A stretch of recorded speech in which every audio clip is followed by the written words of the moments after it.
Wag! Wag! Huwag ka lalapit! Maawa ka! Wag! Huwag mo akong sasaktan, nakikiusap ako! Patawarin mo ako, huwag mo akong papatayin! Tay! Tay, gising! Tay! Naku, paano ba to? Ano naman kaya napapanaginipan ni tatay? Tay! Tay, gumising po kayo! Wag! Lumayo ka! Lumayo ka sa akin! Wag! Tay! Humihingal na napabalikwas ng bangon ang may 56 na taong gulang na si Mang Berto. Butil-butil at malamig ang pawis ng magising ito. Sunod-sunod ang paglunok na parang merong kinatatakutan. Kasunod ang paglinga sa paligid at pag-ikot ng mga mata nito na may parang hinahanap. Hindi napapansin ang dalagang nakatayo sa gilid ng katre nito, habang titig na titig sa kulay puting usa na katabi ni Desa. Bumagsik ang anyo nito na parang kay Laura ibinabaling ang galit nito. Kumuha ito ng unan at binato sa walang kaalam-alam na alagang usa ni Desa. Tay! Bakit niyo naman po binato ng unan si Laura? Panaginip lang naman po nangyari sa inyo kanina eh. Umalis ka nga sa harapan ko! Ikuha mo ako na maiinom na tubig. Laura ka dyan. Hindi naman tao yan para bigyan mo ng pangalan eh. Bilisan mo na nga. At baka ikaw pantamaan sa akin eh. Opo, Tay. Mabilis na umalis ang may 16 na taong gulang na si Desa sa harap ng kanyang ama, habang hinihingal pa rin ito na parabang nanggaling ito sa mahabang pagtakbo. Sinulyapan niya ang kanyang alagang usa, pero lumabas na rin ito sa kwarto ng matanda. Alam niyang nasaktan ang kanyang kaibigan, pero nagtsatsaga pa rin ito sa pagbabantay sa kanya. 5 taong gulang pa lang siya noon nang ibigay ito sa kanya ng kaibigang matanda na si Lola Perla. Sa tagal ng kanilang pagsasama ni Laura, ay alam na niya ang ibig sabihin ng bawat galaw nito at nakakausap niya ito sa pamamagitan ng pagtitig sa mga mata ng isa't isa. Itinuring niyang parang kapatid ang puting usa, kahit madalas itong sinasaktan ng kanyang ama. Madalas siyang ipagtanggol ni Laura kapag pinaparusahan siya ng kanyang ama kapag nagkakamali siya. Alam ni Laura ang lahat ng hirap niya, dahil ito ang madalas niyang kinakausap kapag hindi niya na kayang intindihin si Mang Berto. Naiintindihan niya kung ano ang pinaghuhugutan ng galit ni Mang Berto. Simula nang magkaisip siya, lumpo na ito at hindi makalakad. Palagi nitong sinasabing kasalanan niya, kaya simula rin ng araw na yon, pakiramdam niya kailangan niya itong pagsilbihan para makabayad siya sa kung anumang pagkakasalang nagawa niya sa kanyang ama. Pasensya ka na, Laura, ha? Pati ikaw eh. Palaging napapagbuntuan ng galit ni tatay. Sus, wala yon. Basta para sa'yo, hindi ako masasaktan. Alam mo kasi, Laura, nasasaktan din ako eh kapag nakikita kong sinasaktan ka niya. Uy, ano ka ba? Huwag kang ganyan. Hindi bagay sa'yo. Malakas tayo eh. Teka, ang baso, puno na ng tubig. Awas na oh. Napalayo si Desa sa lamesa nang kamuntika na siyang mabasa mula sa umaawas na tubig. Hindi niya maiwasang hindi malungkot sa tuwing mainit ang ulo ng kanyang ama. Matagal na rin niyang naririnig ang pagmamakaawa nito sa panaginip. Naging palaisipan tuloy sa kanya kung sino nga ba ang kinatatakutan nito. Lalo na nang magsimulang kumalat ang balita tungkol sa mga natatagpo ang biktima ng masasamang tao sa kakahuyan. Lahat ng mga nagiging biktima ay edad 50 pataas. Ang mas nakakatakot sa mga nagiging dahilan ng kanilang kamatayan ay natatagpuan silang walang mga mata at putol ang dila na nakalagay sa loob ng mismo nilang bibig. Sa pulsuhan naman ay makikita ang 2 butas na parang nanggaling sa talim ng matulis na bagay. Walang makapagsabi kung ano nga ba ang nangyari sa mga biktima dahil palaging asong gubat ang nakikita nilang kumakagat sa mga biktima. Palibhasa ay liblib at malayo sa bayan, kaya marami ang namamatay na naipapalibing na lamang nang hindi nakakamit ang hustisya. Kaya hanggang ngayon, wala pa rin silang nalalaman tungkol sa misteryosong pagpatay sa baryo ng Dulo. Dalhin mo na kaya yung tubig sa ama mo kaysa nakatulala ka pa riyan. Oo nga pala no. Hintayin mo ko rito, Laura. Huwag kang papasok sa kwarto niya at baka masaktan ka na naman ng ama ko. Oo na, sige na. Kumilos ka na. Malaki ang hakbang ng mga paa ni Desa habang papalapit sa silid ng kanyang ama. Pero sa pintuan pa lang ay tumama na sa kanyang muka ang unan na ibinato nito. Sa pagbagsak ng unan sa sahig ay kasamang bumagsak ang hawak niyang baso.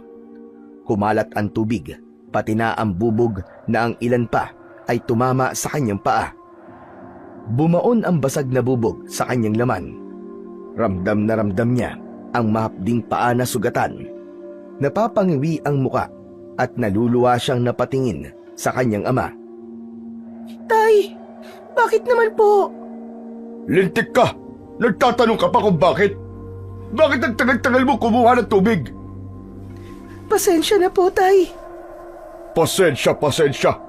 Ikuha mo ulit ako ng tubig at lilisin mo yung nagkalat na bubog sa sahig. Ikaw talaga kahit kailan ka, inutil ka talagang utusan. Palibhasa, manang-mana ka sa ina mo. Bakit po ba sa tuwing nagkakamali ako palagi niyo na lamang pong dinadamay si nanay na matagal na pong patay? Patahimikin niyo na po siya. Ikaw ang patatahimikin ko kapag hindi ka pa umalis sa harapan ko. Buwisit na to. Yung tubig, ikuha mo ako. O baka gusto mong isubsub pa kita dyan sa sahig na may mga nagkalat na bubog. Inutil na nga ako dahil di na ako makalakad. Ikaw naman may paa at nakakalakad, mas inutil pa pala sa akin. Lintik talaga. Buwisit na buhay ito. Umalis si Jessa sa harapan ni Mang Berto habang wala itong tigil sa pagsasalita. Kahit ilang beses na niyang naririnig ang mga ganong salita, para pa rin yung kutsilyong bumabaon sa kanyang dibdib. Walang kasing sakit na parang unti-unti siyang nauupos na kandila. Saktong pagtalikod niya dito ang pagpatak din ng masaganang luha sa kanyang mga mata. Paika-ika na naglalakad papunta sa kusina para ikuha ng tubig ang kanyang ama. Hala, Tessa! Ano nangyari? Bakit may tugo ang paa mo? Saka na tayo mag-usap ha. Ipapasok ko lang itong tubig sa kwarto ni tatay. Nilampasan niya ang alagang usa para pumasok sa loob ng silid ng ama. Pinunasan na muna niya ang kanyang luha sa kanyang mga mata bago siya pumasok sa loob. Wala siyang imik na ibinigay dito ang isang basong tubig. Saka bumalik sa pagkakahiga si Mang Berto at tumingin sa labas ng bintana. Isang malalim na buntong hininga ang pinakawalan ni Desa bago siya yumuko para linisan ang sahig at inipon ang mga nagkalat na bubog. Pagkatapos ay lumabas na siya ng kwarto ng kanyang ama. Sumalubong kagad sa kanya ang alaga niyang usa at mabilis nitong dinilaan ang dugo sa kanyang paa. Hindi niya alam kung ano ba ang meron sa alaga niyang usa. Dahil sa tuwing nasusugatan siya ay ganito rin ang ginagawa nito at mabilis siyang gumagaling. Saka ito titingin sa kanya habang nagpapapungay ng mga mata.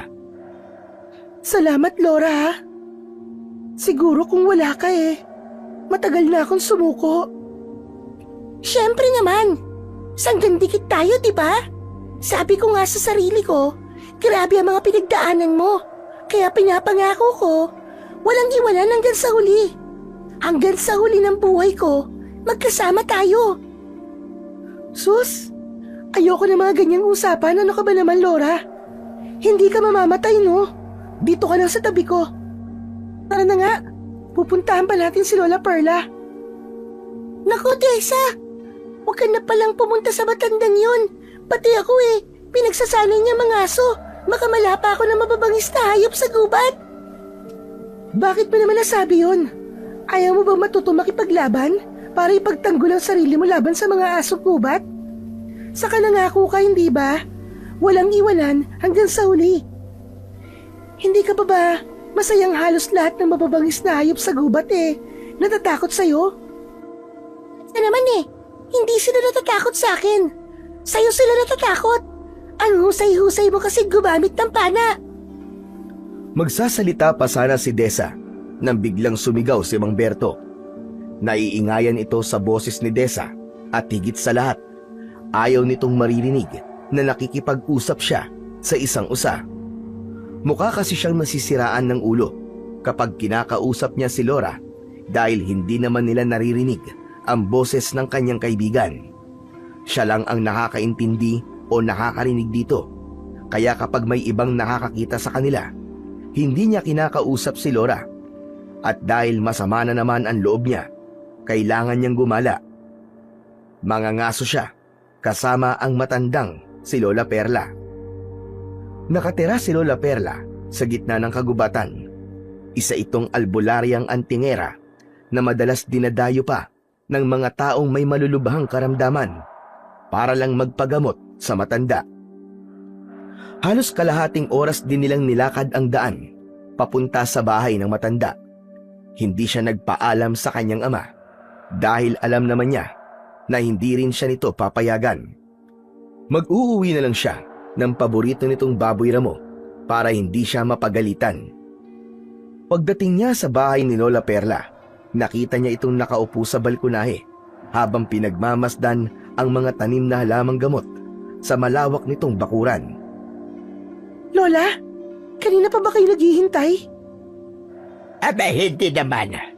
Mamaya pa naman tayo aalis, hindi ba? Kapag malapit ng magdilim. Teka, nasan si Laura? Heto po, nagtatago po sa likod ko. Siya naman bakit mo ako'y tinuro sa matandang yan? Sigurado ako na pagbubuhati na naman ako niyan na mabibigat niyang palaso. Saka, bakit ba niya ako hinahanap? Aba, malay ko. Sa kanya mo itanong, hindi ba't naririnig ka rin naman niya? Hindi bali na nga lang. Ayoko pa naman sa mga tamad na usa. Baka hindi ako makapagpigil Mailuto ko pa yan. Lola naman talaga bang iluluto niyo maganda at malusog kong katawan? Ang pangit kaya ng lasa ko. Napilitang lumabas sa pinagtataguan ang kaibigang usa ni Desa at mabilis na lumapit sa matanda. Napapahagik-gik naman ng tawa si Lola Perla habang hinahaplos ang likod ni Laura. Naupo ito sa tabi ng matanda, kaya naman lumapit na rin si Desa sa matanda at naupo sa tabi nito. Isa munang buntong hininga ang pinakawalan ng may 67 taong gulang na si Lola Perla bago nagsalita habang hindi inaalis ang tingin sa bakuran nito. Sandali lang. Amoy dugo ka, Desa, ha? Sinaktan ka na naman ba ng walang hiyabong ama? Ops! Hindi ako nagsumbong sa kanya, Desa, ha? Talagang naaamoy niya ang dugo sa paa mo. Matanda na ako. At kahit hindi kayo magsabi sa akin, alam na alam ko na may nangyari na naman sa'yo.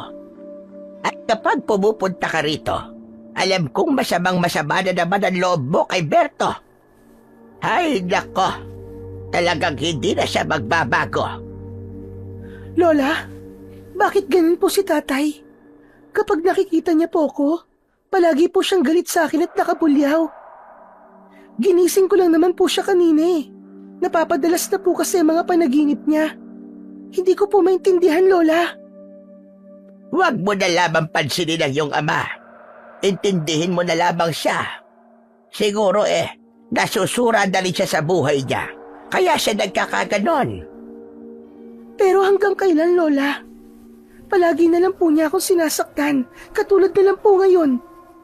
Palagi ko naman po siyang iniintindi dahil po sa kapansanan niya. Ano po ba ang totoong nangyari?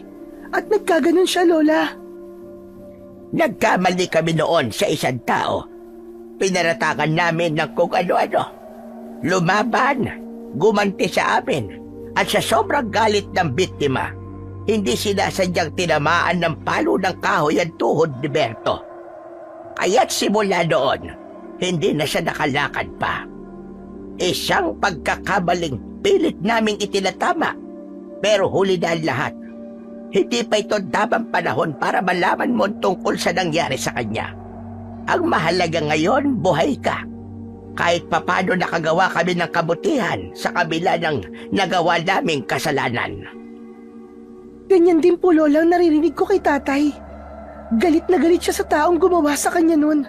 At sa mga taong pagkatapos daw ng kanyang nagawa, ay tinalikuran daw siya at itinapon lang po na parang basura. Dahil daw sa akin, kaya daw po siya nalumpo.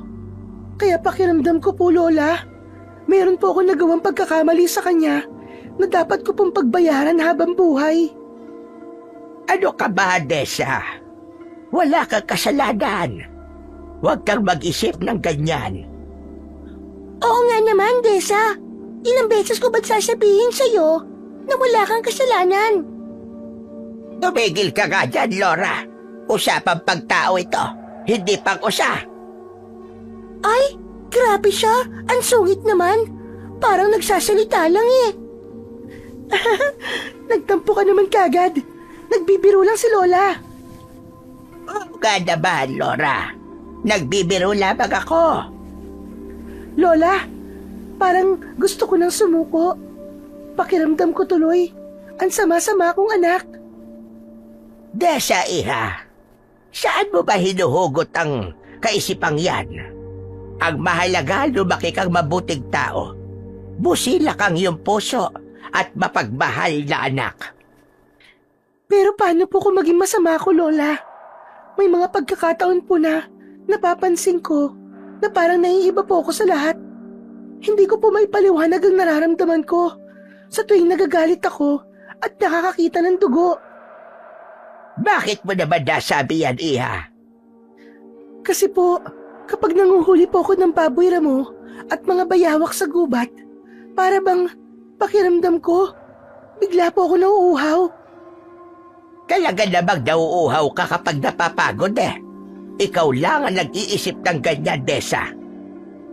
Pero Lola, bukod doon, bakit lahat ng tao sa baryong ito ay parang takot na takot po sa akin? Pati ang mga tao sa palengke, pinagtitinginan po nila ako sa tuwing dumadaan ako. Sila sabi nilang, anak daw ako ni Bertong Traidor. Ano po ba talaga, Lola, ang totoo?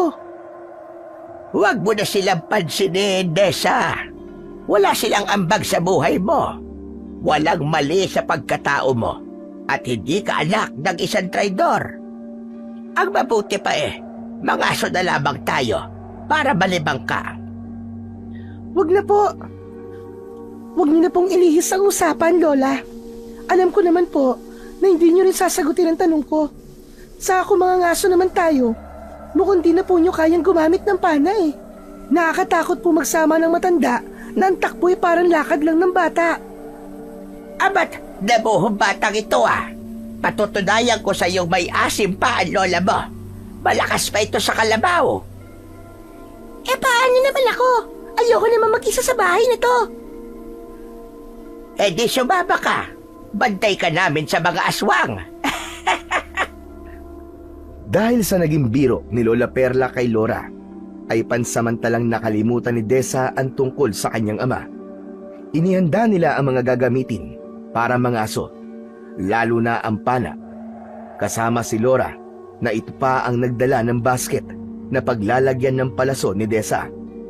Pagdating nila sa kagubatan, nagtago muna sila sa makapal na halamang gubat habang sinisipat ang umpukan ng mga baboy ramo na umiinom ng tubig sa tabing ilog.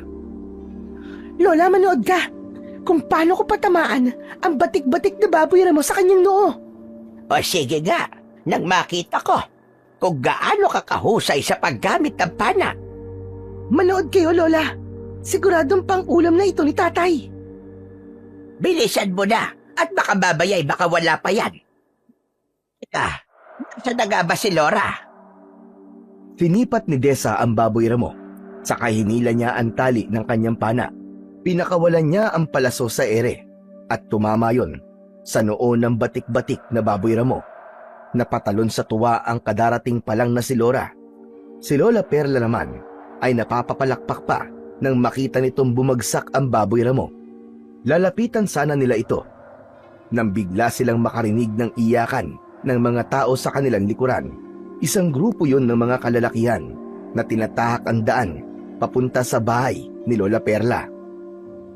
Lola, panigurado masamang balita na naman ang dala ng mga yan sa inyo. Siya, tingnan mo. May taong nakahiga sa dala nilang kawayan. Sa palagay ko, may bago na namang nabiktima ang asong gubat. Nagsimula na naman ang kalbaryo sa baryong ito. Hindi ordinaryong asong gubat ang pumapatay sa mga tao. Nangyari na ito noon at muling nauulit ngayon. Tara na, umuwi na tayo at alamin natin kung ano nangyari sa dala nilang lalaki. Malalaki ang hakbang na nilapitan ni Desa ang baboy ramo sa tabing ilog para buhatin ito. Pagkatapos ay sumunod siya sa dalawa.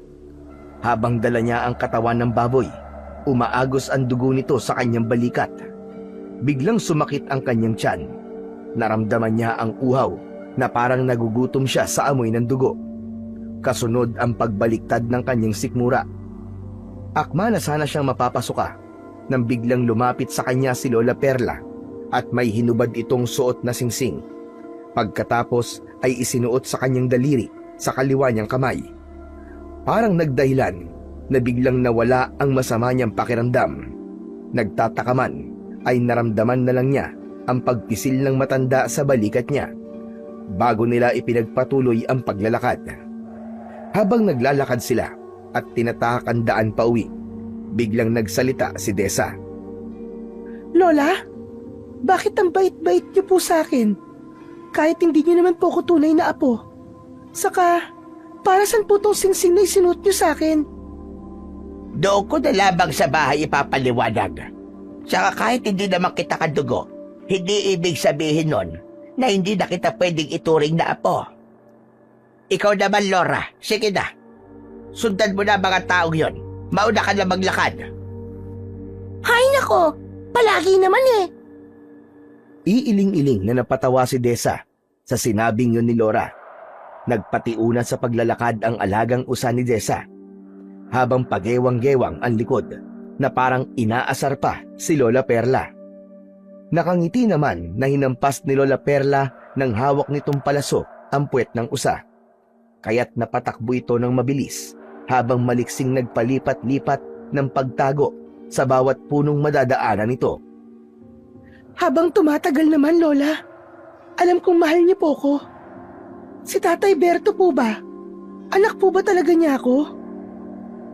Hay nako, bata ka. Ba't ba napunta ang usapan dyan?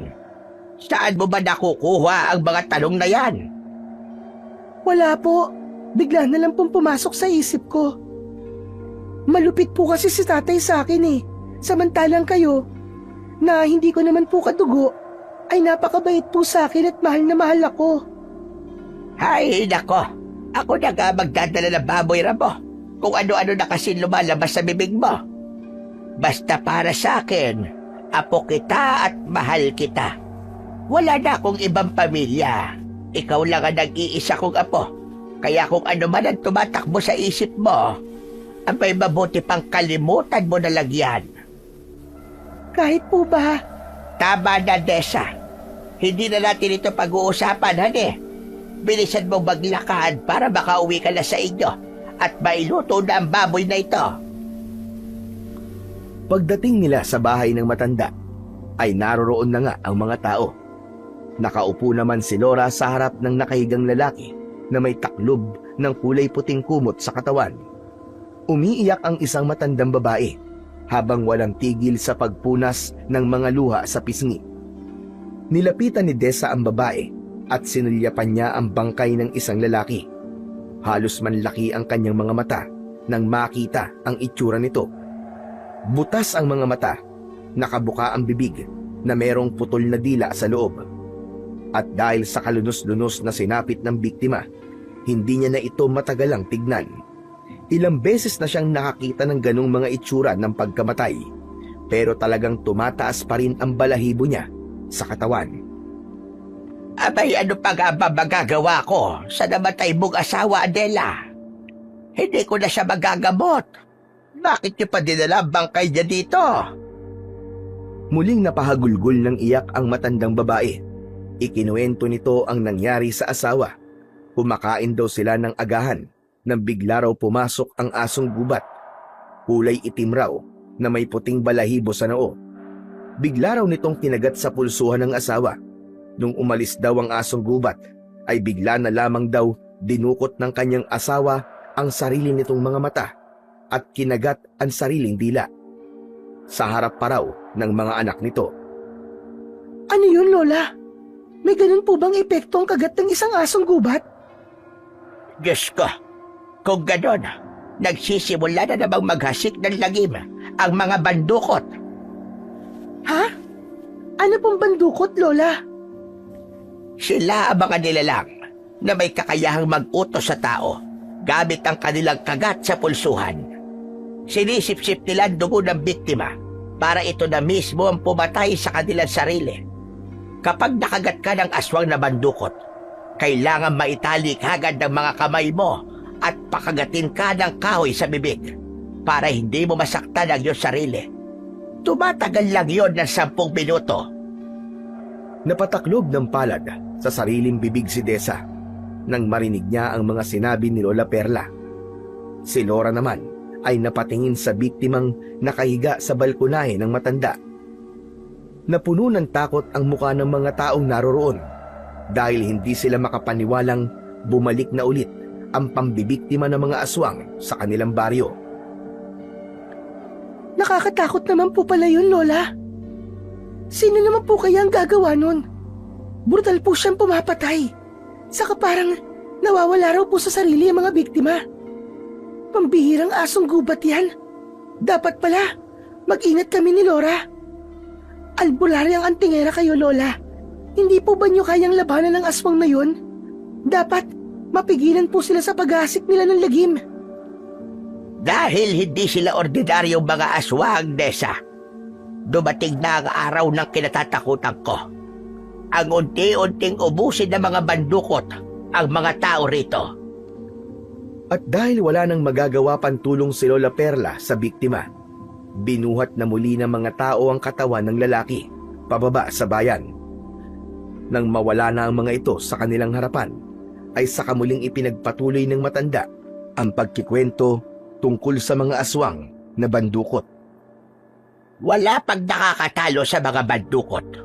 Pero kung may dugo kang bandukot, saka mo lang sila malalabanan gamit ang sarili mong kapangyarihan.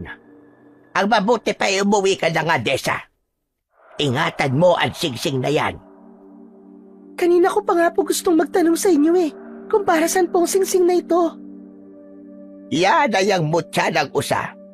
Isang pambihirang mutya na kayang magbigay sa iyo ng kapangyarihan at kakayahan ng bilis sa pagtakbo.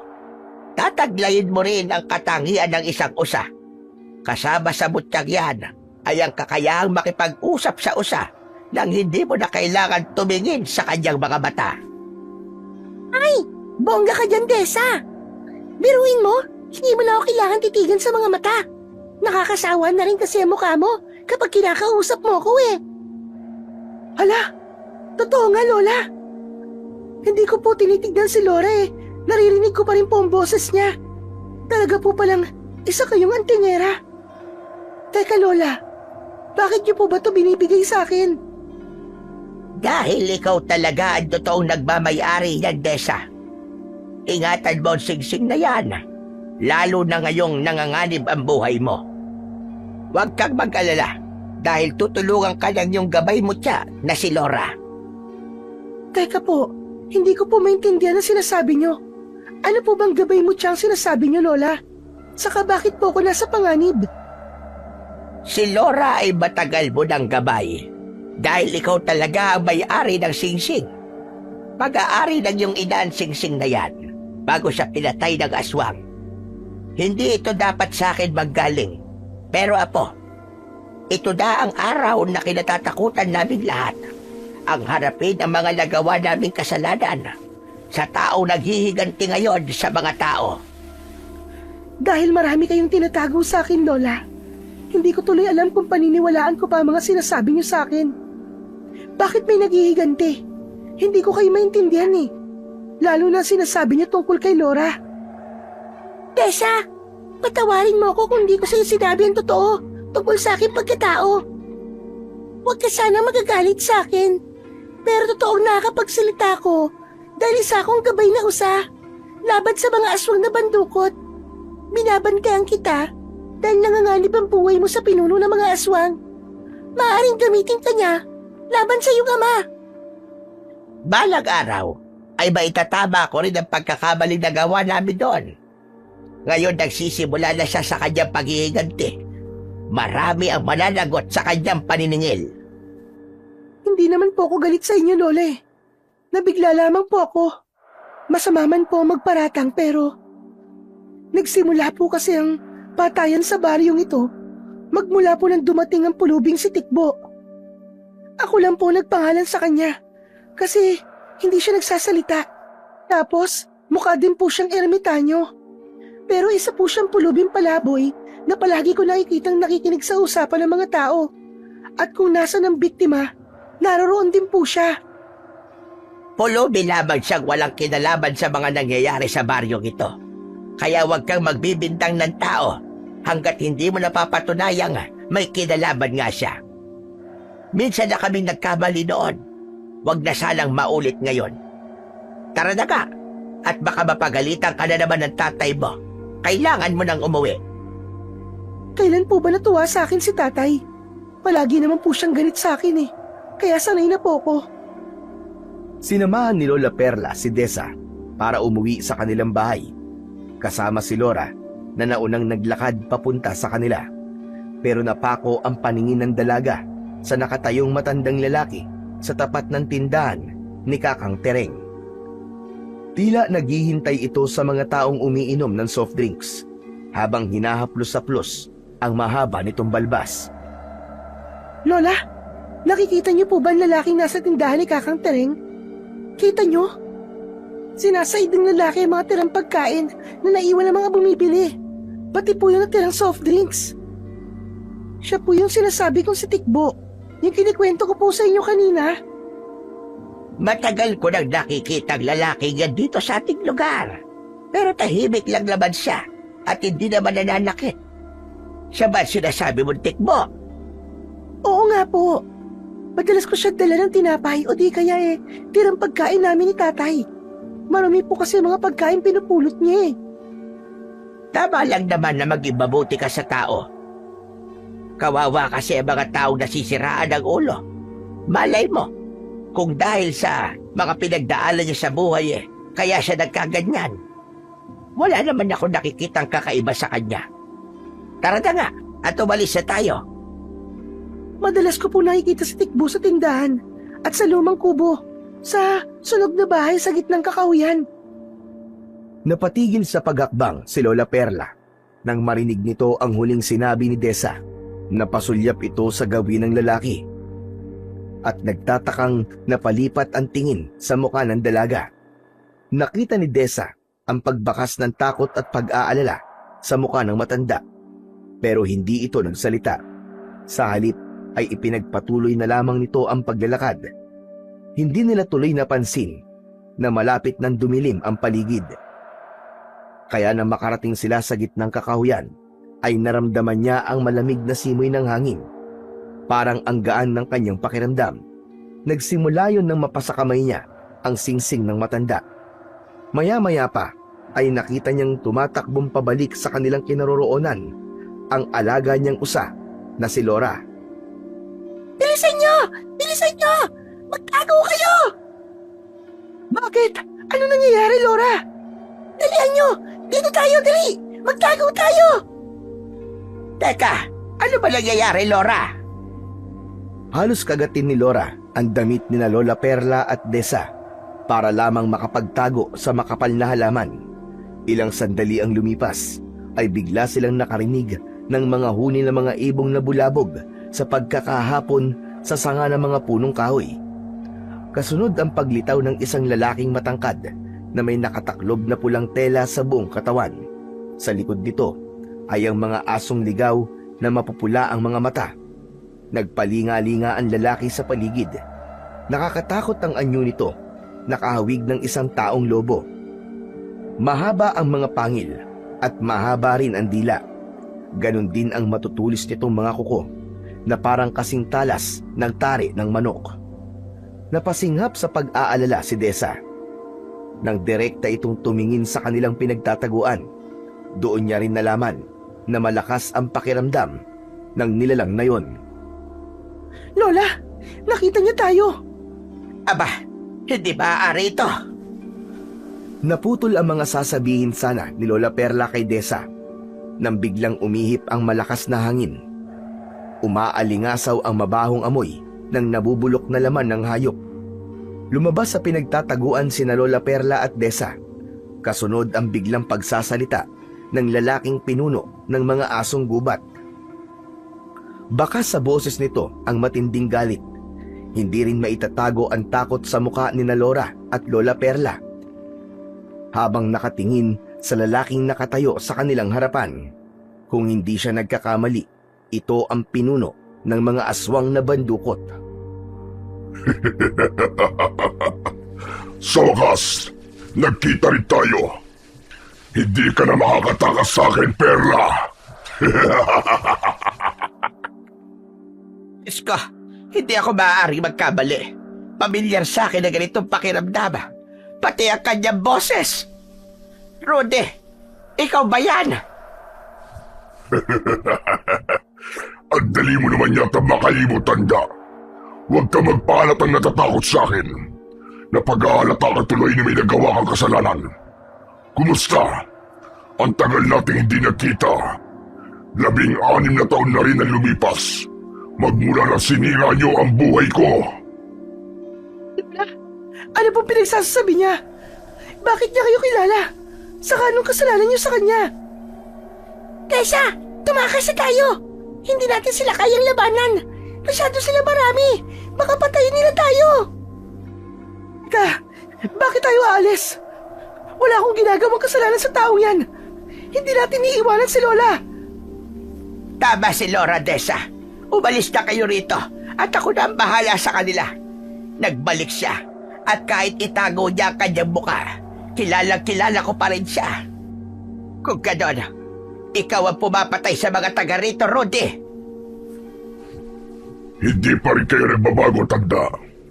Mahilig pa rin kayo magbintang sa tao. Ang dapat sa inyo na mga sinungaling at maling magparatang ay putulan ng dila at alisan ng mga mata dahil puro kasalanan lang ang nakikita ninyo. Kung sa bagay, mamamatay na rin naman kayo. Ikakalat ko ang dugo nyo sa kagubatang ito, kasama ang apo mo, Perla.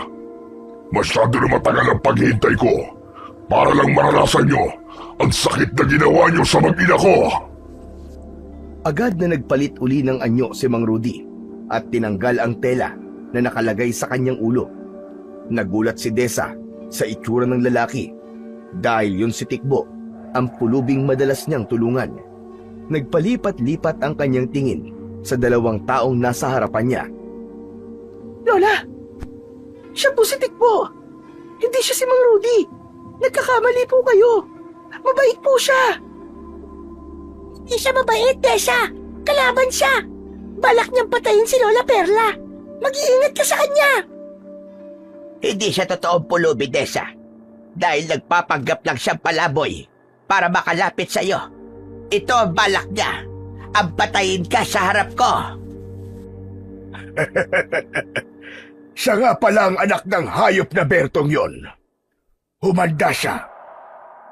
Dahil matitikman niya ang sakit kung paanong mawalan ng isang anak. Lola, napapalibutan na po tayo ng mga asong gubat. Anong gagawin natin? Lumabad ka sa kanila, Apo. Gamitin mo ang pada. Hindi siya nagbibiro, Desa. Talagang papatayin niya tayo. Kahit na anong mangyari, wag na wag kang papakagat sa kanya. Biglang lumakas ang ihip ng hangin. Kasunod ang malakas na pag-alulong ni Mang Rudy. Nag-anyong aso uli ito na mas mabangis sa mga asong kasama nito. Patakbong lumundag ito, pasugod sa kanilang kinatatayuan. Biglang lumiwanag ang suot na singsing ni Desa at itinutok niya ang pana sa mga alagad ni Mang Rudy. Agad siyang nagpakawala ng palaso sa unang asong papalapit sa kanilang kinaroroonan. Pero mas nagulat siya sa biglang pagbabago ng anyo ni Laura. Naging isang kulay puting aso ito na halos kasing taas na mga alagad na aso ni Mang Rudy. Dala ng matinding pagkabigla ay hindi niya kagad nahila ang tali ng pana. Niluksuhan na siya ng kulay itim na asong gubat. Nakaramdam ng kakaiba sa katawan si Desa. Nakita niyang biglang nagbago ang kanyang itsura. Naging isang kulay abong asong gubat siya na ang tingin sa mga kalaban ay parang maliliit na langgam. Hindi niya makontrol ang kanyang sarili kahit pigilan ang pagkain sa mga asong sumusugod sa kanya. Diyos ko, makinig ka po. Pigilan po ang galit mo.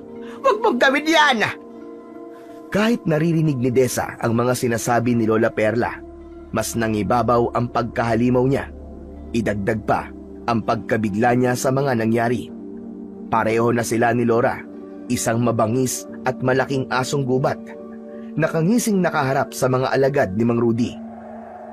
Habang ang kanya-kanyang pagsigaw ay parang isang pag-angil ng asong galit. Lalo na nang lumapat sa kanyang bibig ang masarap na lasa ng sariwan dugo ng asong gubat. Bumagsak sa damuhan ang mga kalaban.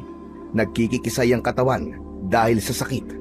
Bawat pagkagat niya sa kalaban ay ipinaghahampasan pa niya sa lupa ang mga katawan ng mga ito. Bumubula ang bibig na parang nalalason. Pagkatapos ay umaalulong na parang humihingi ng tulong sa kanilang pinuno. Pumatak ang mga luha sa mata ni Desa habang nasa anyo pa rin siya ng aso. Hindi niya alam kung ano ang nangyayari sa kanya. Anong nangyayari sa akin? Bakit ako naging asong gubat? Hindi ito maaari. Sino ba talaga ako? Isa ba akong aswang? Dala ng pagkalito at pagwawala na may kasamang galit, muling nagbago ang anyo ni Desa. Naging isang normal na tao ulit na napaluhod sa damuhan habang nakasubsob ang muka sa sarili niyang palad. Iniisip niya baka gawa lang yun ng kanyang suot na singsing. Pero kahit na anong gawin niya, hindi pa rin niya maitatanggi ang katotohanang isa siyang aswang na bandukot. Isang halimaw na maaaring makapatay ng tao. Pinagmasdan niya ang kanyang palad na punong-puno ng dugo ng asong gubat. Hindi niya mapigilan ang kanyang sarili na hindi yun tikman. Aswang. Isang aswang ang anak ni Berto. Pero paanong... Hindi! Hindi ako aswang! Hindi! Muling sumugod si Desa dahil sa narinig niya mula kay Mang Rudy. Inatake niya ito gamit ang kanyang kamao. Pero nakialam na sina Laura at Lola Perla. Sila ang nakipaglaban kay Mang Rudy. Pilit na lumaban si Lola Perla sa lakas ng puwersa ng kalaban. Makailang ulit na bumagsak sa lupa ang matanda sa mga pag-atake ni Mang Rudy. Habang si Desa naman ay biglang nanigas ang katawan. Hindi siya makaalis sa kanyang kinatatayuan. Parang may malakas na puwersa ang bumabalot sa kanyang binti habang naglalaban pa rin si Mang Rudy at Lola Perla. Si Laura naman ang humarap sa mga asong gubat na handa ring magpakamatay para sa pinuno ng mga ito. Biglang nakawala si Desa sa pagkakagapos ng malakas na enerhiyang bumabalot sa kanyang katawan. Biglang bumilis ang pagkilos ni Desa.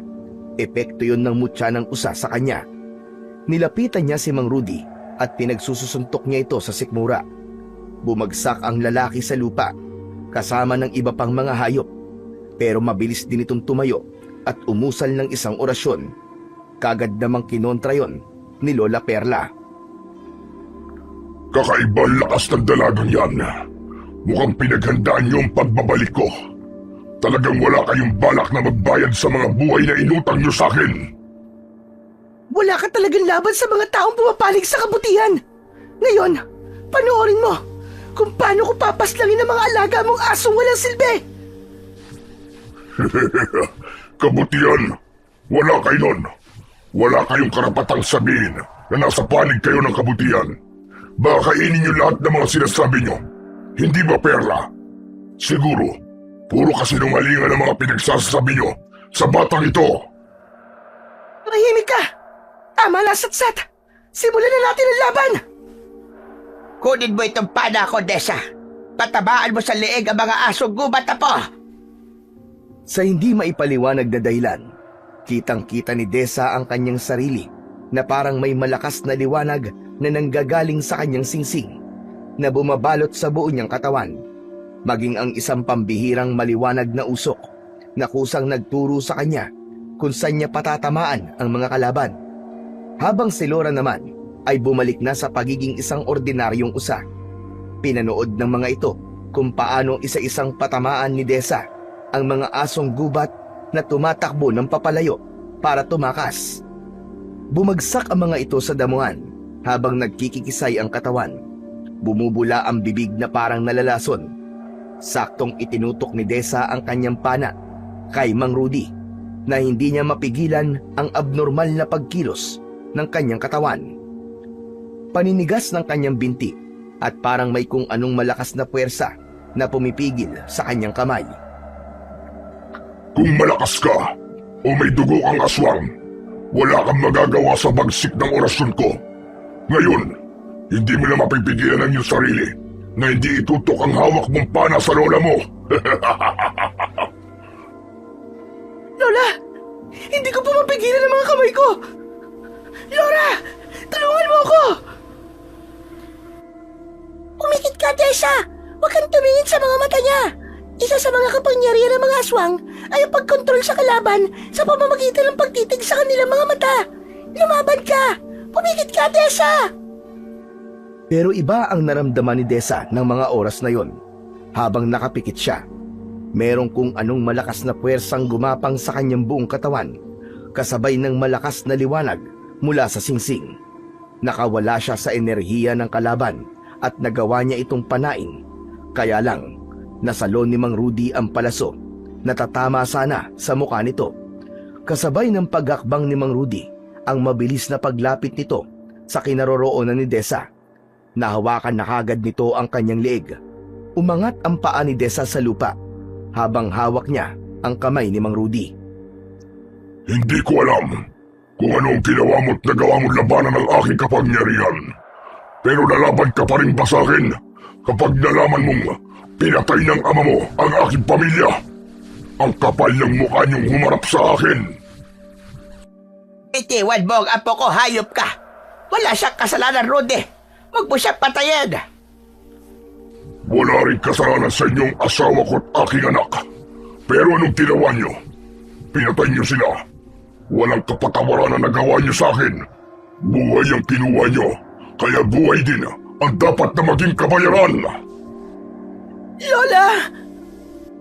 Akawalan mo siya! Ako na lamang ang saktan mo! Halos kapusin na sa paghinga si Desa habang nangihina ang kanyang katawan. Lahat sila ay nagulat nang biglang luksuhin ni Laura ang braso ni Mang Rudy. Kinagat nito ang balat ng lalaki, kaya't nabitiwan nito ang leeg ni Desa. Habol ang hiningang bumagsak ang dalaga sa damuhan. Binalingan naman ni Mang Rudy ang alagang usa ni Desa. Kinagat nito sa leeg si Laura. Laura! Bumagsak sa damuhan ang sugatang si Laura. Bigla ring nakaramdam ng panghihina si Desa dahil ito ang kanyang gabay mutya. Mararamdaman din niya ang sakit na mararanasan ni Laura. Bumagsak sila sa lupa habang hawak nila ang kanilang leeg. Nabigla si Lola Perla sa mga nangyari kaya't hindi kagad ito nakagalaw sa kanyang kinatatayuan. Bago ako umalis, gusto ko lang malaman mo, Desa.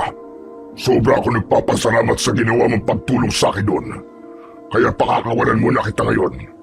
Pero pag nagkita ulit tayo, papatayin kita. Katulad ng gagawin ko sa iyong ama. Naniningil lamang ako ng pautang. At ang nangyayari ngayon sa iyo ay isang patunay na kahit kailan, hindi naging totoo sa iyo ang pamilya mo. Isa kang aswang, pero hindi mo alam. Dahil sinungaling sila. Ka maniniwala sa kanya, Desa. Sa akin ka lamang makinig. Gusto lang niyang guluhin ang isipan mo. Guluhin? Kayo ang gulo sa pananahimik ko noon. Kayo ang lumason sa isip ng sarili niyong apo. Kayo ang tunay na masasama. Alam niyo nangyari doon. Pero anong ginawa niyo? Ibinintang niyo ang lahat sa akin. Hindi pa tayo tapos. Babalik ako at sa muli nating pagkikita, bangkayan ninyong tatlo ang huling masisilayan sa baryong ito. Laura! Laura, ayos ka lang ba? Pilit na bumangon si Desa para lapitan ang nakahigang usa. Napaluhod siya sa tabi nito at niyakap ng mahigpit. Hindi niya pinansin si Lola Perla. Galit na galit siya sa mga ito dahil inilihim nila ang tungkol sa kanyang pagkatao. Pero mas mahalagang malaman niya na hindi namatay ang kaisa-isa niyang kaibigan. Desa, apo, tumingin ka sa akin.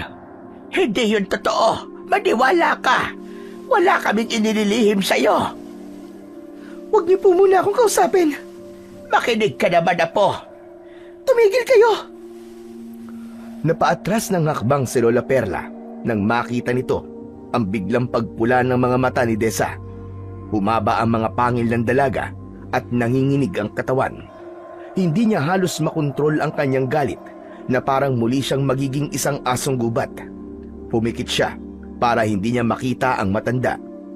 Kung hindi niya mapipigilan ang kanyang nararamdaman, baka kung ano lang ang magawa niya kay Lola Perla. Naramdaman ni Desa ang mga yabag ng paa ni Mang Rudy paalis sa lugar na yon. Naiwan si Lola Perla na halatang natakot sa nakitang itsura ni Desa. Muli niyang iminulat ang kanyang mga mata at sinulyapan niya ang nakahigang si Laura. Wala itong malay pero nasisigurado niyang buhay pa ito bago niya muling tinignan si Lola Perla. Kahit nung una pa lang, na hindi na maganda ang pagtrato sa akin ni tatay. Alam kong may dahilan yon. Gusto ko pong malaman, Lola. Sino po ba talaga ang taong yun? Paano niyo may papaliwanag ang mga nangyari sa akin kanina? Hindi ako normal na tao. Isa akong aswang na matagal ko nang napapansin sa sarili ko. At kanina, nang bigla akong nakaramdam ng kakaiba sa akin, Sikmura. Bigla niyo pong isinuot sa daliri ko ang singsing. Isa lang ang ibig sabihin nun, Lola. Matagal niyo nang alam na isa akong halimaw. Dahil madalas niyong ginagawa yon kapag nakakaramdam ako ng kakaiba sa sarili ko. Sino ba talaga ako? Liberto, ang dapat na tanungin mo sa bagay na yan. Wala naman akong karapatan na pangunahan ang desisyon ng ama mo. Patawarin mo ko, apo. Pero hindi ka masama. Kahit isa kang aswang, hindi ka katulad nila na kumakain ng laman ng tao at umiinom ng dugo. Isa kang lang na napapabilang sa mataas na lahi ng taong lobo. Hindi mo kailangan maging katulad nila, Desa. Si Mang Rudy po ba ang dahilan kung bakit nalumpo si tatay? Ano ang mga nagawa niyong kasalanan sa kanya? At gano'n na lamang ang galit niya sa inyo? At bakit pati ako ay dinadamay niya? Kung may kasalanan ako kay tatay para pahirapan niya ako ng ganito, may kasalanan din ako kay Mang Rudy. Anong klaseng nilalang ba ako? At halos lahat na lang ay nagagawan ko ng kasalanan nang hindi ko alam. Alam niyo po ba kung ano nararamdaman ko ngayon? Parang gusto ko kayong patayin, lalong-lalo na si tatay. Desa, apo, galit ka lang kaya mo nasasabi yan. Hanggat hindi niyo sinasabi sa akin kung bakit nangyayari ito, hindi ko kayo maiintindihan. Napakarami niyong tinatago sa akin, kaya parang ang hirap niyong paniwalaan. Desa, teka sandali lang, huwag kang umalis. Saan ka pupunta? Desa! Pupuntahan ko si tatay. Mag-uusap kami. Baka masaktan ka lang niya, Desa. Wala na akong pakialam. Hindi ko kailangan ng pag-aalala niyo. Wala akong kasalanan, apo. Ginawa ko ang tama at ang makabubuti para sa iyo. Siguro ay panahon na nga para malaman mo buong katotohanan. Hindi na hinintay ni Desa ang iba pang sasabihin ni Lola Perla sa kanya. Mabilis na siyang tumakbo papalayo sa lugar na yon. Iniwan niya si Laura dahil alam niyang gagamutin ito ng matanda. Saka na lamang niya aalamin kung paanong nangyaring naging isang asong gubat si Laura. Habang tumatakbo ay panay din ang patak ng kanyang luha mula sa kanyang mga mata. Pagdating niya sa tapat ng kanilang kubo ay nakita niyang pilit na inaabot ni Berto ang baso sa ibabaw ng lamesa. Nakadapa ito sa sahig na gawa sa kawayan habang nanginginig ang tuhod na pilit tumatayo. Pero sa huli, muli lang itong babagsak sa sahig at magmumura dahil sa galit. Nang mapalingon ito sa gawin niya, biglang tumalim ang tingin nito. Anong tinatayo-tayo mo dyan? Pinagtatawanan mo ba ako, ha? Anong totoong nangyari sa inyo noon? Bakit kayo nalumpo? Abat ang lintik na to, ha? Ang lakas ng loob mo magtanong, ha? Bakit hindi niyo sagutin ang tanong ko? Paano ako naging aswang? Oo, totoong isa kang aswang. May magbabago ba? Ako pa rin ang ama mo. Sino si Mang Rudy? Anong ginawa niyo sa kanya? Dahil sa mga narinig, ang kanina pang inaabot na baso ni Mang Rudy ay biglang nadulas sa kamay ng matanda at nahulog yun sa sahig.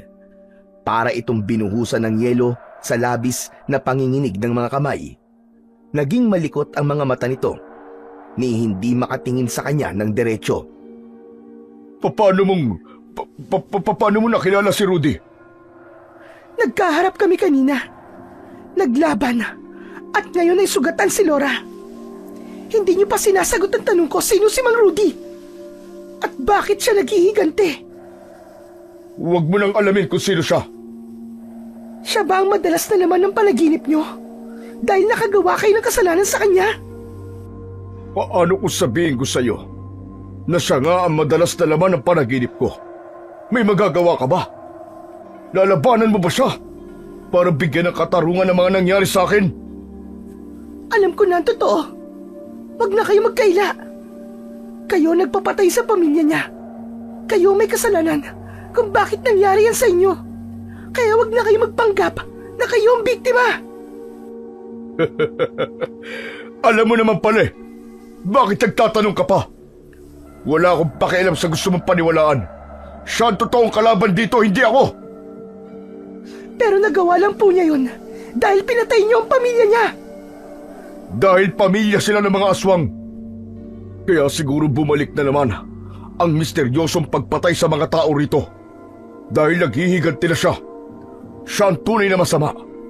Marami na siyang pinapatay. Pero bakit niyo ginawa yun, Tay? Nadamay ang kanyang asawa at anak. At anong gusto mong palabasin, ha, Desa?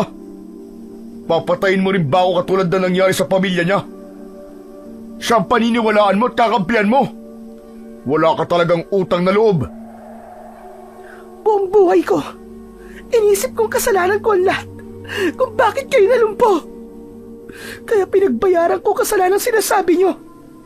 Kaya ba inilihim niyo rin sa akin ang totoong pagkatao ko? Na isa rin akong aswang kagaya ni Mang Rudy. Kayo ang masama, Tay. Wala kayong puso. Bakit? Sinabi ko bang mabuting tao ako? Napagsilbihan mo ako, ha? Kung sa bagay, ano bang magagawa ng isang katulad mo? Ni wala ka pang kakayaang makipaglaban eh. Nagmamalaki ka na sa akin. Wala kang laban kay Rudy. Kasi nga, wala kang kwenta. Utak aswang ka rin na walang ibang hinangad kundi ang sumipsip ng dugo ng tao. Sasagot pa sana si Desa sa kanyang ama nang marinig niya ang boses ng isang lalaki sa labas ng kanilang bahay. Nakatayo ito sa labas ng bakuran habang nasa likod nito ang mga alaga nitong asong gubat. Bumakas ang takot sa mga mata ni Mamberto nang makita nito ang galit na si Mang Rudy. Dito ka pala nagtatago, Berto. Totoo pala na nakabalik ka na, Rudy. Hindi naman ako umalis sa baryong ito. Ang isip ko lang ang umalis. Halos masiraan ako ng ulo sa ginawa niyo sa pamilya ko. Naging palaboy ako. At ngayon, nakabalik na ako sa katinuan. Ihanda mo ang sarili mo dahil papatayin na kita. Hindi! Hindi ako makapapayag na patayin mo ang ama ko. Makakaalis ka na. Dahil kung hindi ako magdadalawang isip na butasin ang ulo mo gamit ang panang ito. Nakakatakot ka naman. Isang paslit na uhugin at isang lumpo laban sa aking malakas na kapangyarihan. Muling umihip ang malakas na hangin at si Desa ay nanatiling nakayuko. Hindi niya sinalubong ng tingin ang lalaki. Yun lang ang mahirap na gagawin niya dahil hindi niya makikita kung saan niya ito patatamaan. Tumakas ka na! Umalis ka na sa lugar na to at hayaan mo na ako. Ako na ang bahalang lumaban sa kanila. Bilisan mo na, anak! Iligtas mo ang sarili mo! Tay, tinawag mo akong anak. Wala na tayong oras sa ganyan. Sige na, umalis ka na! Mag-iingat ka. Mapanganib ang taong yan. Halos ipagtulakan ni Mang Berto si Desa para umalis na sa lugar na yon. Hindi niya ito sinunod. Nanatili siyang nasa tabi ng kanyang ama. Kahit masama ang kanyang loob dito, hindi niya magagawang iwanan ito. Narinig nilang nasira ang dingding sa likod ng kanilang kusina. Nakita ng dalaga na nakapasok na ang mga asong gubat sa loob ng kanilang bahay. Umaangil ang mga ito habang nakangising tumutulo ang malalapot nitong mga laway. Labas din ang malalagari nitong mga ngipin habang dahan-dahang humahakbang papalapit sa kanilang kinaroroonan. Biglang inatake ng mga aso ang nakaupong si Mang Berto. Kinagat nito ang kanyang ama at pinaghampasan pa sa dingding ng kanilang bahay bago ito nawalan ng malay. Dala ng matinding galit, inasinta niya ng palaso ang dibdib ng mga asong gubat na nanakit sa kanyang ama. Sige! Tapusin na ninyo ang magamang yan! Wag! Huwag kayong lalapit! Kung hindi ako magdadalawang isip na butasin ang mga ulo nyo ng aking palaso! Hindi pinansin ng mga asong gubat ang pagbabantang yun ni Desa. Kagad na lumukso ang kulay itim na aso sa kanyang kinatatayuan. Umatake ito ng kagat sa kanya, pero naiharang niya agad ang palaso sa bibig ng umaangil na asong gubat. Hinampas niya ito ng kanyang pana sa muka. Hindi na nga napigilan pa ni Desa ang kanyang sarili. Bigla niyang naramdaman ang pagbabago ng kanyang itsura. Naging isang mabangis na asong gubat na rin ang dalaga at nakipagpambuno sa mga asong nanakit sa kanyang ama. Lahat ng tamaan ng kanyang pangil ay bumabagsak sa saig habang nagkikikisay na parang nakukuryente. Pagkatapos ay kakagating niya sa leeg at ihahagis niya sa kinatatayuan ng nag-aabang na si Mang Rudy. Talagang hinahamon mo ako! Hindi inaasahan ni Desa na biglang mag-aanyong asong gubat si Mang Rudy. Kulay itim ang balahibo nito habang umaangil na parang asong lobo.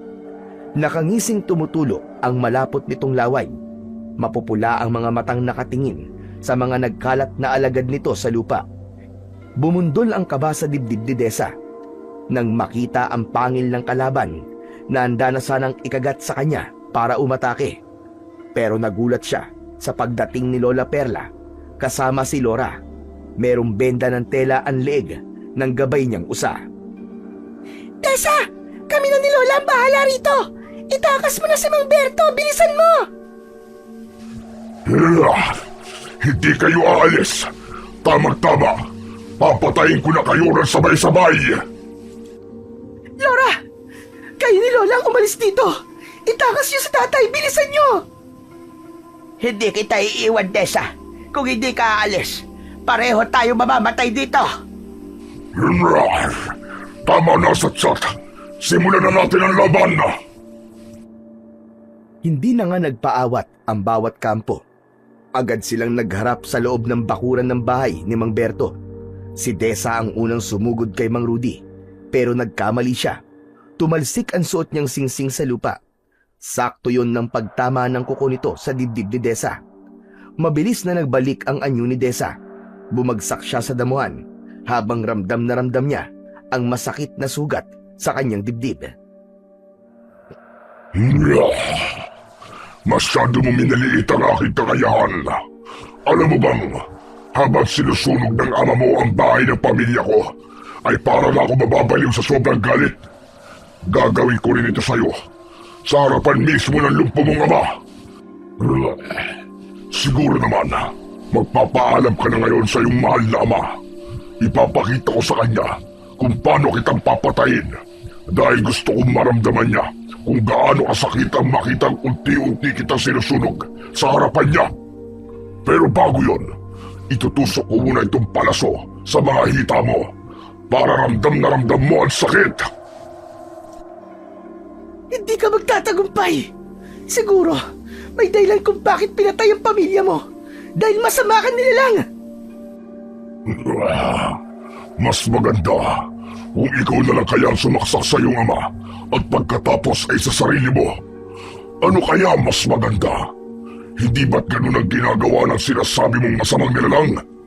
Bakit hindi ka tumingin sa mga mata ko para malaman mo kung ano ang kaya kong gawin sa inyo? Hindi mo magagamit ang orasyon mo sa akin. Kahit wala mo siya sa daliri ko.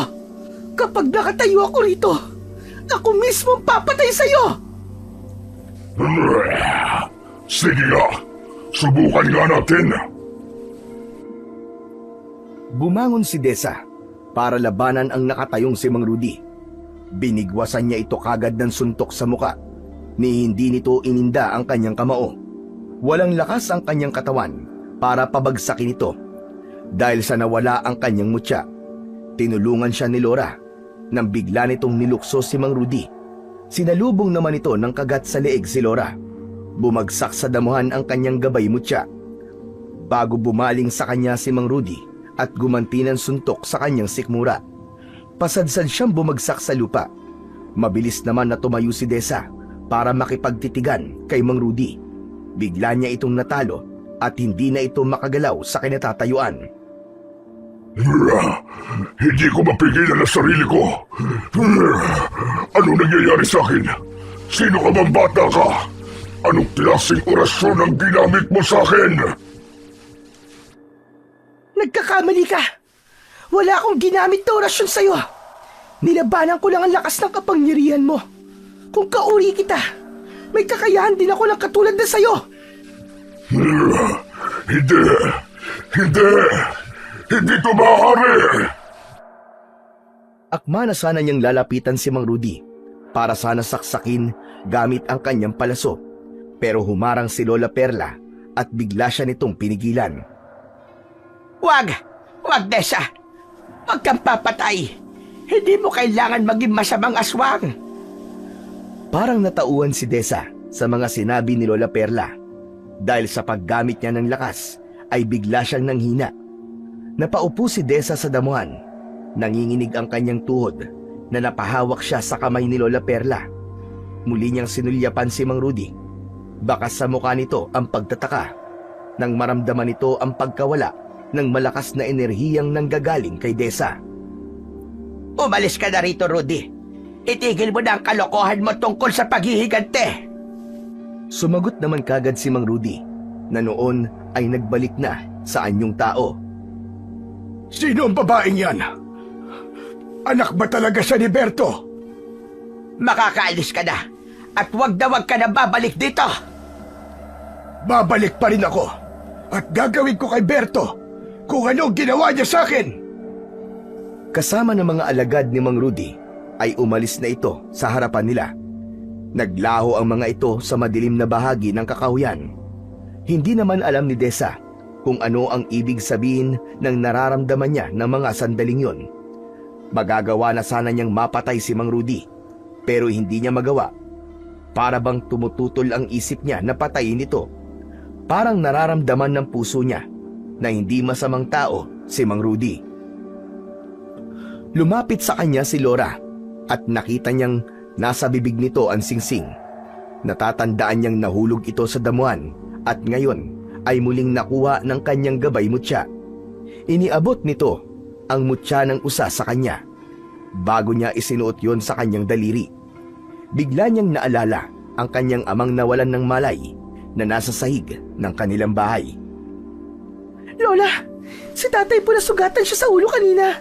Tulungan niyo po kaming gamutin siya. Mabuti na lang at sumunod kami ni Laura kanina. Kung hindi, baka napatay mo na si Rudy.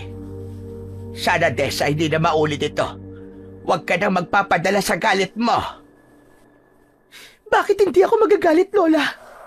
Lahat kayo ay alam ko nagsinungaling sa akin. Alam ko may hindi pa kayo sinasabi sa akin. Kaya masama pa rin ang loob ko sa inyo hanggang ngayon.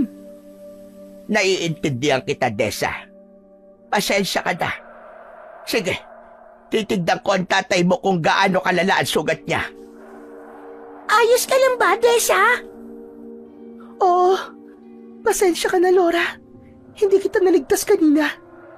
Pero mabuti na lang, hindi ka lubhang nasugatan. Hindi ko nga alam kung bakit hindi niya ako sinaktan eh. Alam mo, parang ang hirap paniwalaan na siya ang aswang na pumapatay. Dahil sa mga narinig ni Desa sa kaibigan niya, ay hindi niya tuloy maiwasan ang hindi rin magtaka. Napasulyap na lamang siya sa papalayong matanda. Naunang pumasok si Lola Perla sa loob ng bahay ni Mang Berto bago sumunod ang dalaga dito. Nadatnan ni Desa na inaalalayan na ng matanda na umupo ang kanyang ama sa bangkong gawa sa tabla ng kahoy. Mabilis siyang kumuha ng tubig para painumin si Mang Berto, pero tinabig nito ang iniaabot niyang baso at nahulog yun sa sahig na tumama naman sa paanan ni Laura. Hindi ko kailangan yan. Dismayado ko sa kapabayaan mo. Nasa harap mo na. Pinakawalan mo pa. Inutil ka talaga. Tumigil ka, Berto. Kumilos kang ama niya. Tayo may kasalanan sa taong yon. Pero kung umasta ka, ay akala mo ikaw ang biktima. Hindi siya magkakaganon kung hindi ka gumawa ng kwento tungkol sa kanyang pamilya.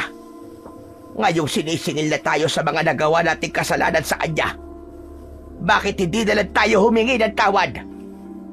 Tawad? Kahit na kailan. Hindi ako hihingi ng tawad sa kanya. Talagang siyang dahilan sa sunod-sunod na pagpatay sa mga kababaryo natin. Hindi ko po alam kung bakit galit na galit kayo kay Mang Rudy. Hindi ko na kayo naiintindihan. Wala akong pakialam kung hindi mo ako naiintindihan. Wala kang alam sa mga pinagdadaanan ko at wala ka rin pakialam kung galit na galit ako sa kanya. Hindi ko na kailangan pang magpaliwanag. Nakita mo naman na isa siyang aswang at wala siyang karapatang mabuhay. Ang dapat sa kanya ay mamatay. Sa palagay ko po, Lola, hindi na po ako kailangan dito. Papasok na muna ako sa kwarto ko. Para po kasing bigla ko nang hina sa mga narinig ko. Sasama ako sa'yo, Desa. Nauna nang pumasok sa loob ng kanyang silid si Laura. Sa kanya isinarado ang pinto ng kanyang kwarto at naupo sa kanyang katre. Hindi niya alam kung bakit ganun kasama ang ugali ng kanyang ama. Imbis na magalit si Desa kay Mang Rudy, parang nararamdaman pa niya na naaawa siya sa matanda. Siguro ay nasaktan ito sa pagkawala ng asawa at anak nito. Kaya hindi ito matahimik na hindi makaganti sa kanyang ama. Hindi na malaya ni Desa na nakatulog na pala siya katabi si Laura. Kinabukasan, masasakit ang kanyang katawan na para bang tinatamad siyang bumangon. Kung hindi lang sa mga taong nagkakagulo sa labas ng kanilang bakuran, ay hindi pa siya tatayo para makinig sa mga tao sa labas. May nakita raw ang mga ito na asong gubat na madalas daw nang bibiktima ng mga tao. Kasama si Aling Adela na pinatunayang nakita raw nito ang aso na pumasok sa bahay ni Mang Berto. Sumilip muna si Desa sa siwang ng kanyang pinto. Nakita niyang ang nakikipag-usap sa mga ito ay si Lola Perla. Narinig din niya na kulay itim raw na aso na may puting guwit sa noo ang nakita nitong pumatay sa biktima kanina raw na madaling araw. Grabe! Alam mo bang dalawa na kagad ang nabiktima ng aswang kaninang madaling araw, Desa? Ang ipinagtataka ko lang, magkaiba ang itsura ng pumapatay sa anyo ni Mang Rudy kapag nagiging aswang siya. Anong ibig mong sabihin, Laura? Ang naaalala ko kasi, ayon sa mga nakakita sa aswang na pumapatay sa mga tao, meron daw kulay puting balahibo sa noo ang asong gubat na pumapatay. Pero nakita mo naman, di ba? Purong kulay itim lang ang kulay sa balahibo ni Mang Rudy kapag nagpapalit ito ng anyo. Lalong hindi naman ikaw yun dahil kulay abo ka. Sino kaya ang asong gubat na tinutukoy nila? Hindi kaya... Pareho ba tayo ng iniisip, Laura? Napalagay ko, hindi si Mang Rudy ang totoong pumapatay sa mga tao. Paano kung sinisiraan lang si Mang Rudy? At ganun din na nangyari sa kanya noon.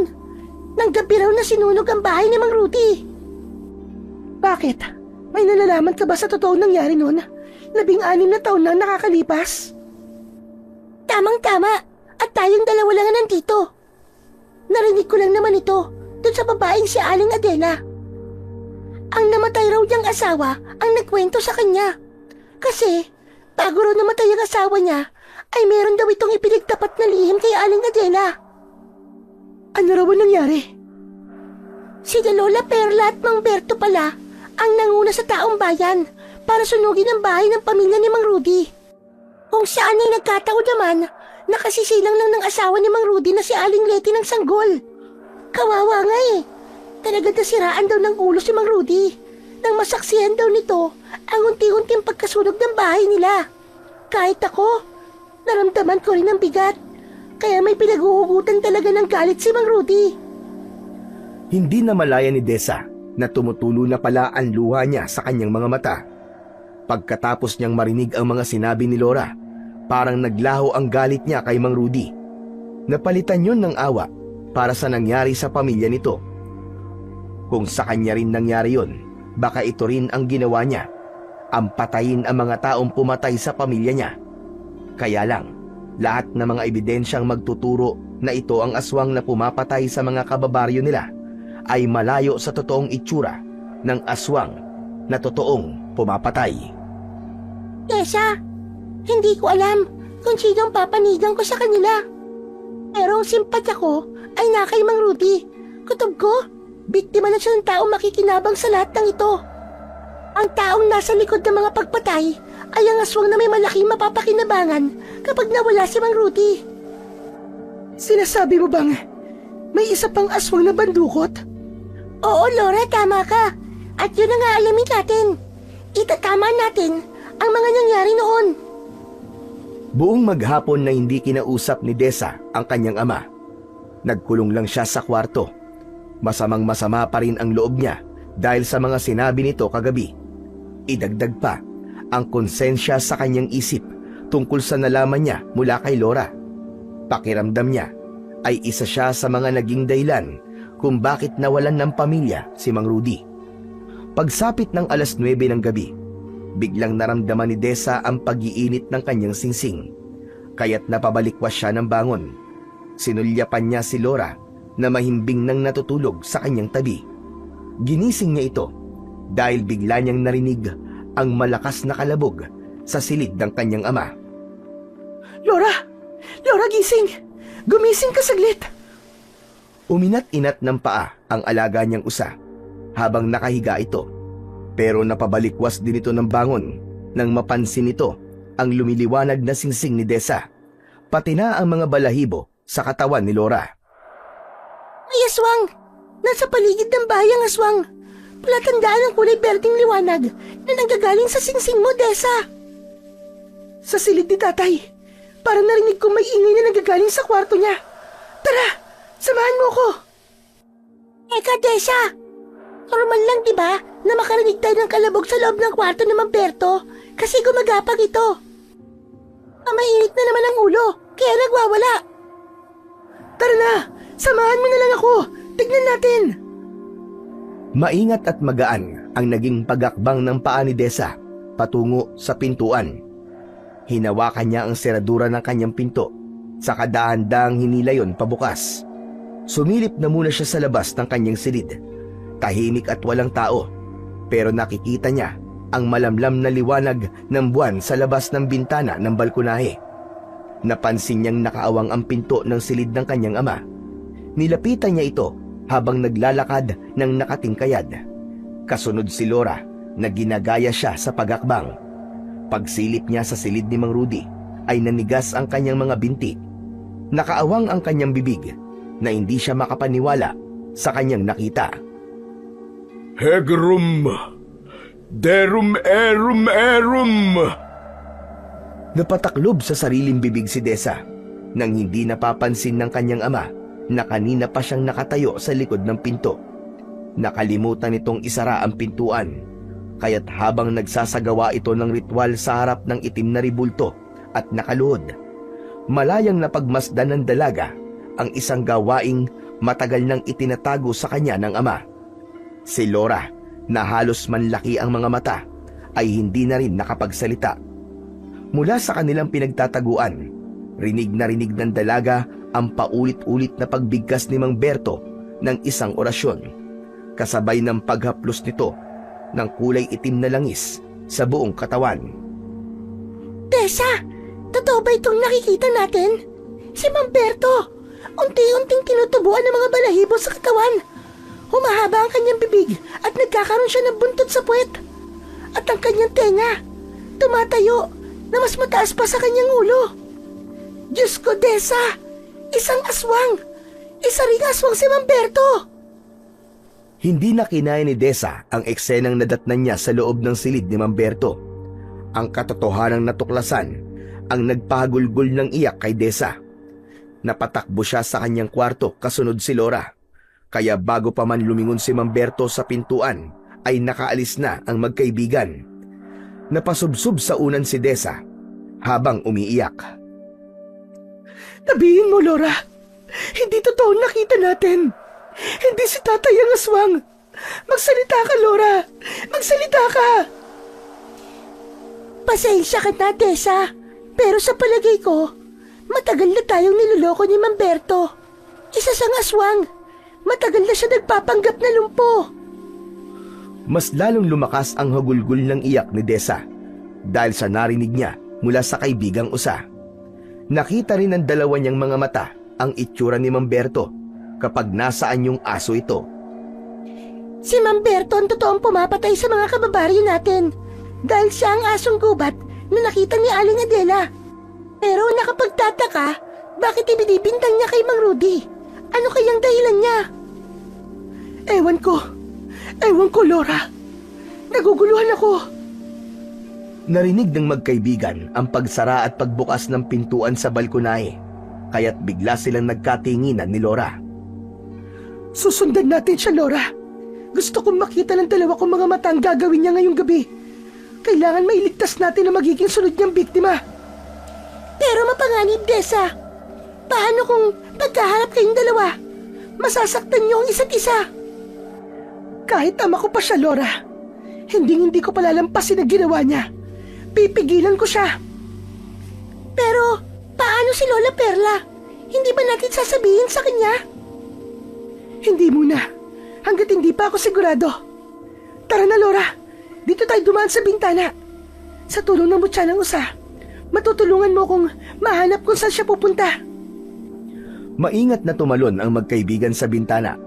Sa tulong ng liwanag ng singsing at matalas na pang-amoy ni Laura, nasundan nila ang asong gubat. Mabilis itong tumakbo na para bang alam na alam nito kung saan ito pupunta. Teka, daan ito papunta sa bahay ni Lola Perla. Ano gagawin niya sa bahay ng matanda? Sundan na lang muna natin. Nakahanda ka ba sa maaari mo matuklasan ngayon, Desa? Oo, panahon na para ilantad ang kasamaan ni tatay. Saktong tumigil ito sa gitnang kakahuyan, kaya't nakapagtago naman sila ni Laura sa likod ng katawan ng malaking puno ng mangga. Kitang-kita niyang nagtago rin ang asong gubat sa likod ng makapal na halaman. Sinisilip nito ang mga tanod na nagroronda sa dulo ng daan, habang dala ang mga sulo. Napansin ni Desa na may isang tanod ang humiwalay sa mga kasamaan nito. Umihi ito sa gilid ng puno na malapit pa naman din sa pinagtataguan ng aswang niyang ama. Nanlaki ang kanyang mga mata nang bigla nitong inatake ng kagat sa leeg ang tanod. Nagpupumiglas ito mula sa nakasakmal na bibig ng aswang. Sa bilis ng pangyayari ay nakagat din ito ang pulsuhan ng lalaki. Sa harap nila ni Laura mismo, kitang-kita niya kung paanong dinukot ng tanod ang sarili nitong mga mata. Pagkatapos ay kinagat ang sariling dila. Bumagsak ang biktima sa damuhan. Saka naman isinubsob ng kulay itim na asong gubat ang bibig nito sa mata ng tanod. Halos masuka si Desa nang marinig niya ang tunog ng pagsipsip nito sa dugo ng biktima. Anak nang, hindi ako makapaniwala sa mga nakikita natin, Desa. Maliwanag pa ito sa sikat ng singsing mo, ah. Anong gagawin ko, Laura? Kitang-kita ng patunay na aswang nga ang aking ama. Walang kasalanan si Mang Rudy at tama ka. Biktima lang siya ni tatay. Akma na sanang lalabas si Desa sa kanyang pinagtataguan nang makita naman niya si Mang Rudy. Bagong dating ito kasama ang mga alagad nito. Pinalibutan ng mga asong gubat si Mang Berto. Ako, lagot na! Hindi ito maaari. Dumating si Mang Rudy at sa palagay ko, nakita niya rin ang ginawa ng iyong ama. Malaking gulo to panigurado. Kapag nagkataon, isa sa kanilang dalawa ang mamamatay. Kailangan kong kumilos, Laura, bago nila patayin si tatay. Ano? Pagkatapos ng mga natuklasan natin, kakampi ka pa rin sa ama mo, Desa? Alam mo, masahol pa sa halimaw ang ginawa ng iyong ama. Hindi ka ba nag-iisip? Nahihirapan ako, Laura. Anong gagawin ko? Muling sinulya pa ni Desa ang kinaroroonan ng kanyang ama. Sa pagkakataong yun, hindi na isang asong gubat si Mang Berto. Isa na itong normal na tao at nakatayo sa sarili nitong mga paa. Palabas lang nito ang pagiging lumpo upang hindi ito paghinalaan ng mga tao na ito ang aswang na pumapatay. Dinig na dinig niya ang palitan ng pag-uusap ng mga ito habang ang mga alagad na asong gubat ni Mang Rudy ay panay pa rin ng angil na ikinakaskas pa ang unang paa sa lupa. Wala ka na ngayong kawala sa akin. 16 na taon. Akala ko, isa kang lumpong hayop ka. Bakit? Nagulat ka ba? Aminin mo na mas malakas ako sa'yo. Talo kita sa lahat ng bagay. Pero hindi sa puso ni Letty na pinatay mo. Dahil hindi ikaw ang pinili niya. At napakasama pa ng ginawa mo. Pinaratangan mo siyang aswang na pumapatay sa mga tao rito. Iyon pala, ikaw ang totoong pumapatay. Ngayong alam mo na. Tama na ang satsat. Simulan na natin ang laban na magkasubukan na tayo kung sino ang totoong mas malakas.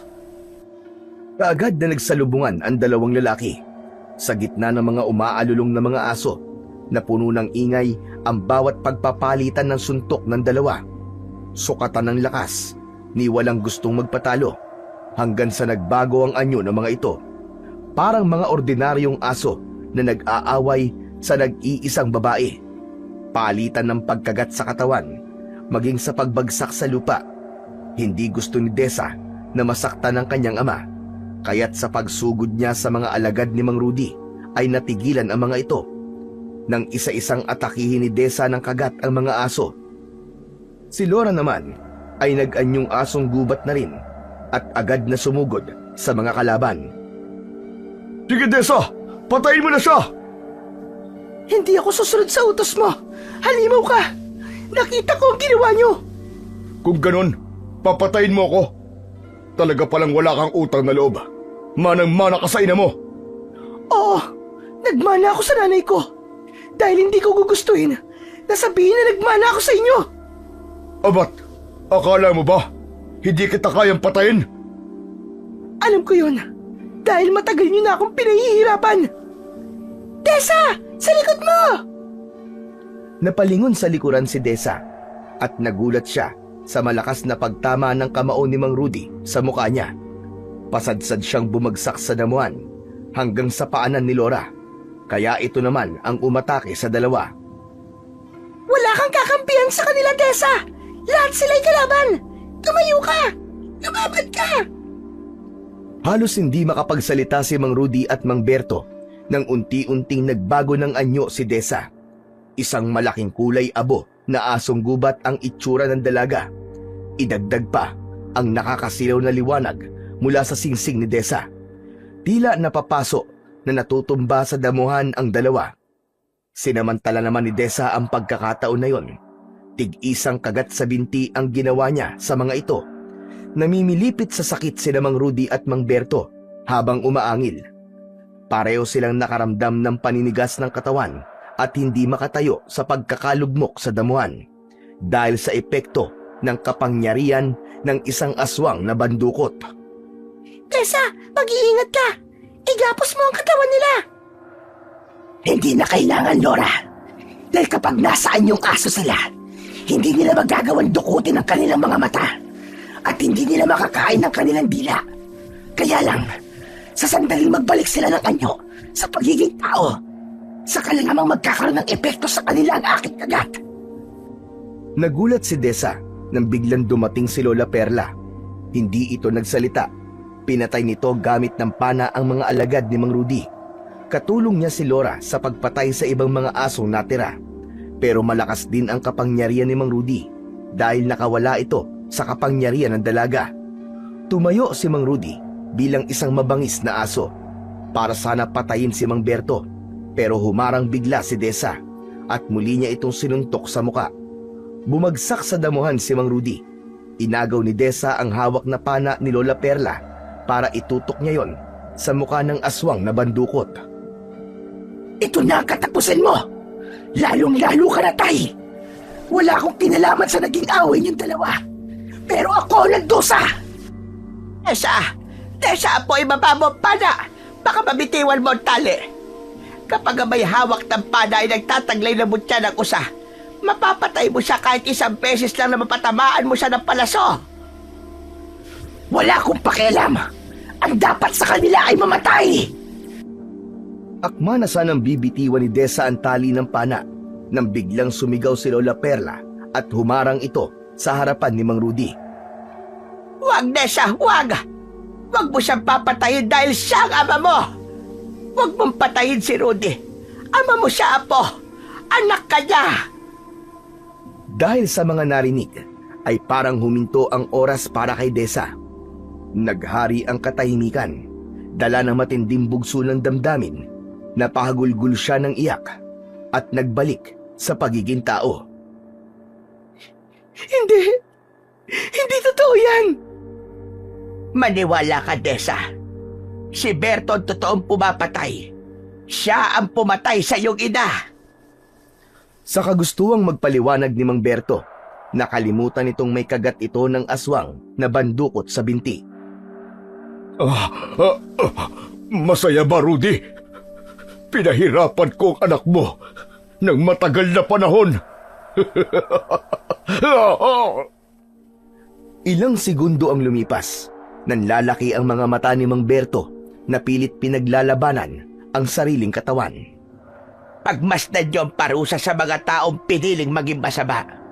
Unti-unti niya kinakain ang sarili niyang dila dahil sa kanyang pagsisinungaling. Dinukot na rin niya ang kanyang mata dahil sa maling paratang sa iba. Ito ang katapusan ng buhay mo, Berto. Binalaan na kita doon, pero hindi ka nakinig. Kahit saan tignan, hindi pa rin kaya ni Desa na mamatay si Mang Berto. Ngunit huli na, agaw buhay itong bumagsak sa damuhan na kagad namang nilapitan ni Desa at mahigpit na niyakap. Tay, patawarin mo ko. Mahal na mahal kita, Tay. Patawarin mo ko sa nagawa ko, Desa. Minahal ko nanay mo. Kaya ko yun nagawa. Tay, huwag kang mamamatay. Anak, huwag kang gumaya sa akin. Tuluyan nang napahagulgol ng iyak si Desa nang bumagsak ang kamay nito sa damuhan. Maya-maya pa ay napansin niyang lumapit si Laura sa kanya. Kinuha nito ang mutya ng usa at isinuot sa daliri ng nakahigang asong gubat na si Mang Rudy. Sa isang iglap ay nag-anyong tao ito at nawala ang kagat nito sa binti.